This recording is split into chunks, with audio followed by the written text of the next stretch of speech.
کہنا شروع کر دیے لوگوں نے۔ تبلیغ کے سلسلے میں ان کی کامیابی کا ایک نہایت شاندار واقعہ یہ ہے کہ ایک روز حضرت اسد بن زرارہ رضی اللہ تعالیٰ انہیں ہمراہ لے کر بنی عبد الاشہل اور بنی ظفر کے محلے میں تشریف لے گئے، اور وہاں بنی ظفر کے ایک باغ کے اندر مرق نامی ایک کنویں پر بیٹھ گئے۔ ان کے پاس چند مسلمان بھی جمع ہو گئے۔ اس وقت تک بنی عبد الاشہل کے دونوں سردار یعنی سعد بن معاذ اور حضرت اسید بن حضیر مسلمان نہیں ہوئے تھے، بلکہ شرک ہی پر تھے۔ انہیں جب خبر ہوئی تو حضرت سعد نے حضرت اسید سے کہا کہ ذرا جاؤ اور ان دونوں کو جو ہمارے کمزوروں کو بیوقوف بنانے آئے ہیں ڈانٹ دو اور ہمارے محلے میں آنے سے منع کر دو، چونکہ اسد بن زرارہ میری خالہ کا لڑکا ہے، اس لیے تمہیں بھیج رہا ہوں، ورنہ یہ کام میں خود انجام دے دیتا۔ اسید نے اپنا حربہ اٹھایا اور ان دونوں کے پاس پہنچے۔ حضرت اسد نے انہیں آتا دیکھ کر حضرت مصعب سے کہا، یہ اپنی قوم کا سردار تمہارے پاس آ رہا ہے، اس کے بارے میں اللہ سے سچائی اختیار کرنا۔ حضرت مصعب نے کہا کہ اگر یہ بیٹھا تو اس سے بات کروں گا۔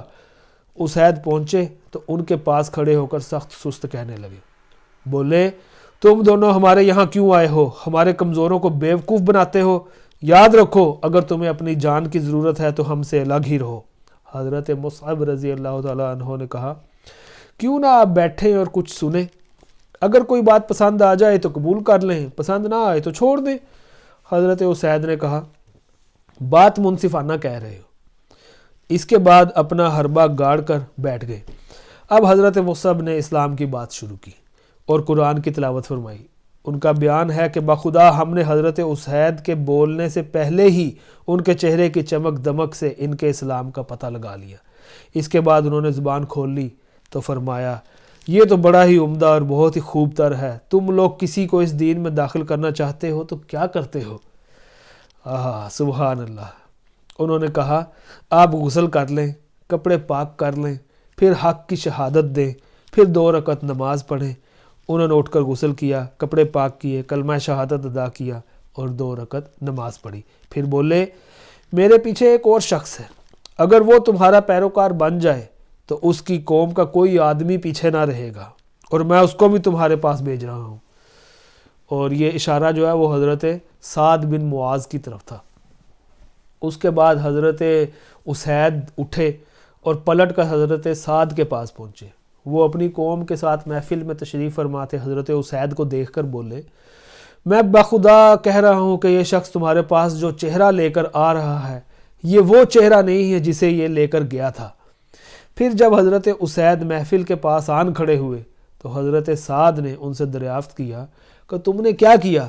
انہوں نے کہا، میں نے ان دونوں سے بات کی تو واللہ مجھے کوئی حرج تو نظر نہیں آیا، ویسے میں نے انہیں منع کر دیا ہے، اور انہوں نے کہا ہے کہ ہم وہی کریں گے جو آپ چاہیں گے۔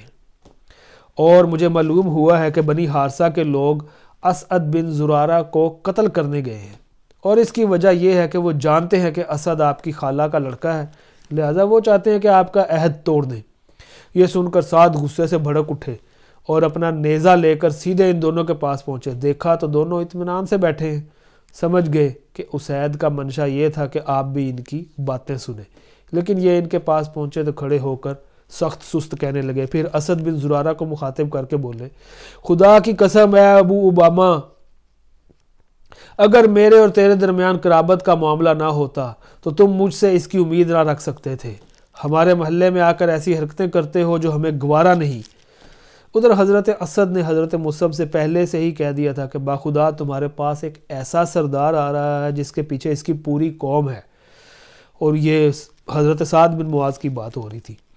اگر اس نے تمہاری بات مان لی تو پھر ان میں سے کوئی بھی نہ بچھڑے گا۔ اس لیے حضرت مصعب نے حضرت سعد سے کہا، کیوں نہ آپ تشریف رکھیں اور سنیں، اگر کوئی بات پسند آ گئی تو قبول کر لیں، اور اگر پسند نہ آئی تو ہم آپ کی ناپسندیدہ بات کو آپ سے دور ہی رکھیں گے۔ حضرت سعد نے کہا کہ انصاف کی بات کہتے ہو۔ اس کے بعد اپنا نیزہ گاڑ کر بیٹھ گئے۔ حضرت مصعب نے ان پر اسلام پیش کیا اور قرآن کی تلاوت کی۔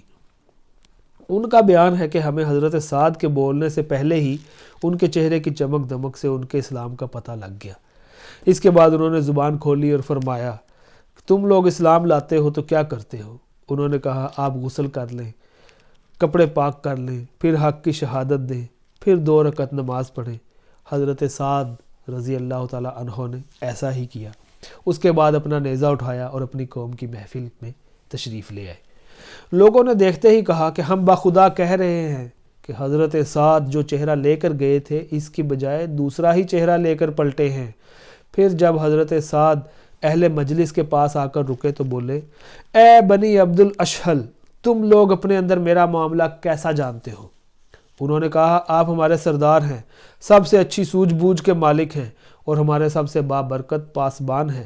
انہوں نے کہا، اچھا تو سنو، اب تمہارے مردوں اور عورتوں سے میری بات چیت حرام ہے جب تک کہ تم لوگ اللہ اور اس کے رسول پر ایمان نہ لاؤ۔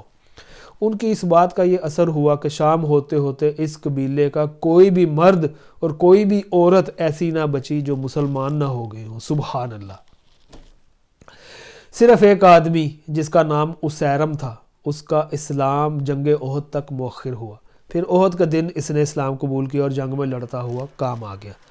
اس نے ابھی اللہ کے لیے ایک سجدہ بھی نہ کیا تھا۔ نبی نے فرمایا کہ اس نے تھوڑا عمل کیا اور زیادہ اجر پایا۔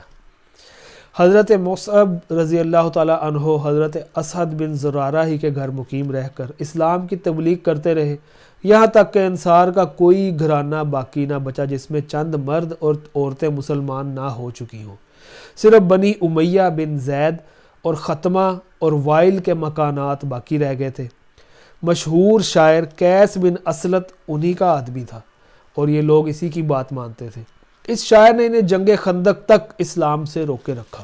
بہرحال اگلے موسم حج یعنی 13ویں سال نبوت کا موسم حج آنے سے پہلے حضرت مصعب بن عمیر رضی اللہ تعالیٰ عنہ کامیابی کی بشارتیں لے کر رسول اللہ صلی اللہ علیہ وآلہ وسلم کی خدمت میں مکہ تشریف لائے اور آپ کو قبائل یثرب کے حالات، ان کی جنگی اور دفاعی صلاحیتوں اور خیر کی لیاقتوں کی تفصیلات سنائیں۔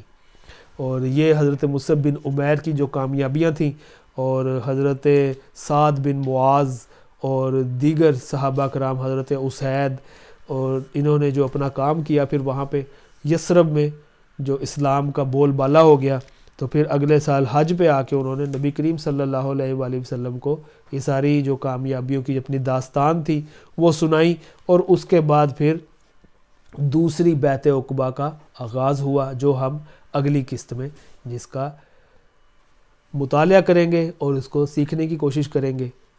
آپ سے گزارش ہے کہ اس کو شیئر کر دیں اپنے دوستوں کے ساتھ اور ہمارا چینل سبسکرائب کریں، اور فیڈ بیک بہت ضروری ہے، وہ فیڈ بیک آپ دیں کومنٹس کے ذریعے، اور اس کو تاکہ ہم اس کو اور بہتر سے بہتر طریقے سے اپنی یہ جو سیرت النبی کا سیریز ہے اس کو پیش کرنے کی کوشش کریں۔ السلام علیکم ورحمۃ اللہ وبرکاتہ۔